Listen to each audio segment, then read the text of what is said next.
A lot of us knew from the very beginning when they announced that Tim Allen would not be the voice of Buzz Lightyear, that instead they'd be replacing him with Chris Evans. A lot of people knew this was going to be a disaster, but I'm not sure if anyone could have predicted something this bad for Disney. It certainly didn't help when just a week before Lightyear came out, Chris Evans said, if you don't agree with the identity politics that are being pushed in this movie, you're just an idiot and you're going to die off like the dinosaurs.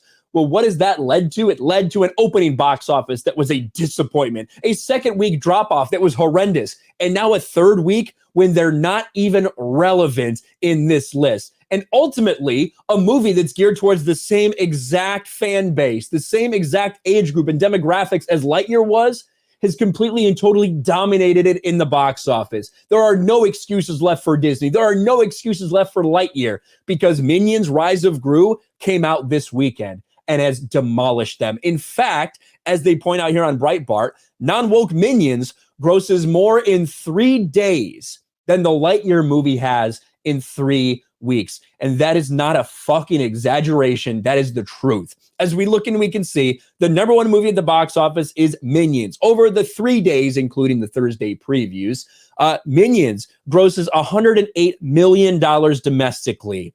Where's Lightyear on this list? Oh, wait. Even though Lightyear just released, this is its third week of release, it's not even in the top 5 anymore. I have to open up the full weekend chart to see. Lightyear only made $6 million, another 64% drop off at the box office, despite the fact that it's in so many theaters. It's only made $105 million in 3 weeks. Minions made that in 3 days. And when you look at what this movie has to do worldwide, still has not hit $200 million yet. This movie cost $200 million to make. It has a budget of $200 million, which means it needs to hit $500 million in the box office before it thinks about breaking even. When you factor in advertising, when you factor in the box office cut, it's nowhere close. Disney might lose over $200 million from this absolute flop, and it's completely the opposite for the Minions movie. It's already over $200 million worldwide, both domestically and internationally. It's absolutely dominating. It's expected on the 4th of July to make another $20 million. I'm sure that might be adjusted at some point, but it doesn't get worse.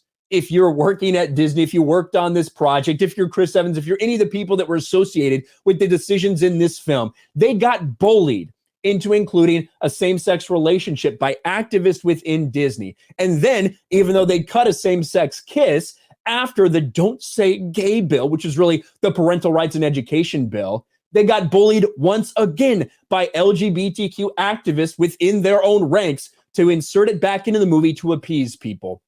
Well, are those people happy? I hope they are, because it certainly didn't work out well for them. Parents, families, they don't want to support Disney with this crap. They don't want to support a company that despises them, especially when you have the lead actor coming out and saying shit like this.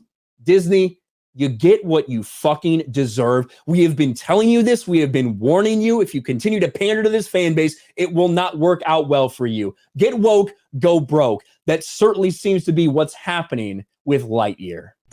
Thanks for watching, everyone. And a huge shout out to my patrons. I appreciate you guys so much. Want to follow me on Twitter or Instagram? Check out the description below. You'll find links to my P.O. box and my Patreon as well. And I'll talk to you guys later.